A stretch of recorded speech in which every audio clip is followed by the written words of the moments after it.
নমস্কার দর্শক বন্ধু, এনটিভি ফুডে আপনাদের সকলকে স্বাগত।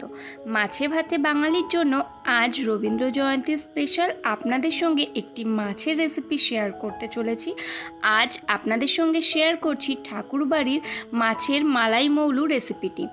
আমি এখানে মালাই মৌলু রেসিপিটি বানানোর জন্য নিয়েছি কাতলা মাছ, এখানে রুই মাছও ব্যবহার করা যেতে পারে। প্রথমে মাছগুলো সামান্য একটু নুন এবং সামান্য একটু হলুদ দিয়ে ভালো করে মেখে কিছুক্ষণ রেখে দিতে হবে।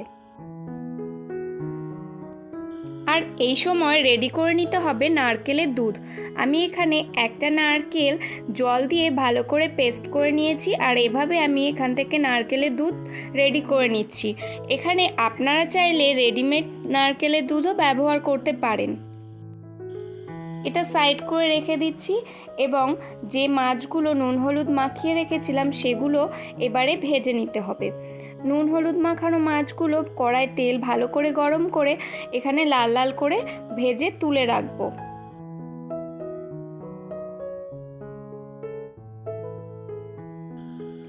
মাছগুলো ভাজা হয়ে গেলে তারপর তেলে দিয়ে দিতে হবে একটা তেজপাতা এবং গোটা গরম মশলা ফোড়ন। এরপর এর মধ্যে আমি দিয়ে দেব কুচি করে নেওয়া পেঁয়াজ। আমি এখানে একটি মাঝারি সাইজের পেঁয়াজ কুচি করে নিয়েছি। তারপর এই পেঁয়াজটা একদম হালকা আঁচে একটু ভাজা ভাজা করে নিতে হবে। গ্যাসের ফ্লেমটা এখানে আমি লো রেখেছি, কারণ রান্নাটা একদম সাদা সাদাই হবে। তাই পেঁয়াজটা যদি আমি খুব হাই ফ্লেমে ভাজি তাহলে এটার রং চেঞ্জ হয়ে যাবে। পেঁয়াজটা ভাজা হয়ে গেলে এর মধ্যে দিয়ে দিচ্ছি 1 চা চামচ আদা এবং 1 চা চামচ রসুন বাটা। তারপর ভালো করে মিশিয়ে নিচ্ছি। এখানে মশলাটা এবারে ভালো করে কষিয়ে নিতে হবে।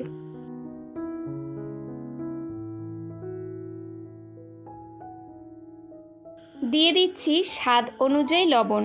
লবণটা দেওয়ার পরও ভালো করে আরেকবার মিশিয়ে নিচ্ছি।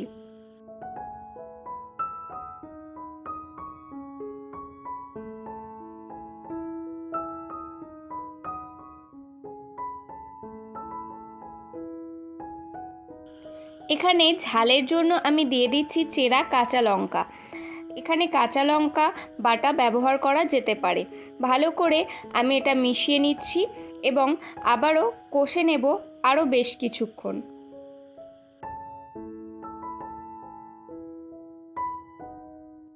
ভালো করে কষানো হয়ে গেলে দিয়ে দিতে হবে নারকেলের দুধ।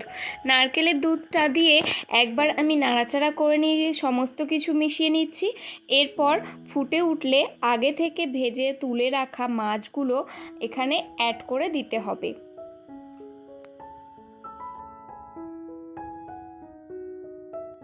এক এক করে আমি এখানে মাছগুলো অ্যাড করে দিচ্ছি। মাছগুলো অ্যাড করে দেওয়ার পর আমি কিছুক্ষণ ফুটিয়ে নেব যাতে মাছের ভেতরে সমস্ত তেল মশলাগুলো ঢুকতে পারে।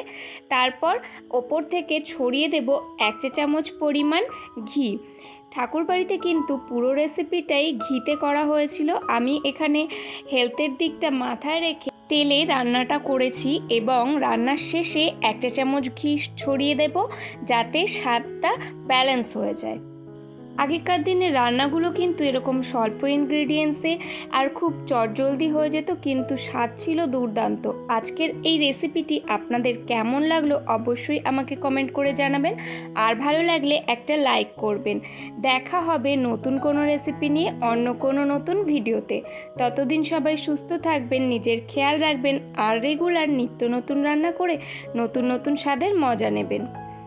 আমি এখানে জাস্ট ওপর থেকে একটু বেরেস্তা অ্যাড করে দিয়েছি ডেকোরেশনের জন্য। এটা কিন্তু সম্পূর্ণ অপশনাল।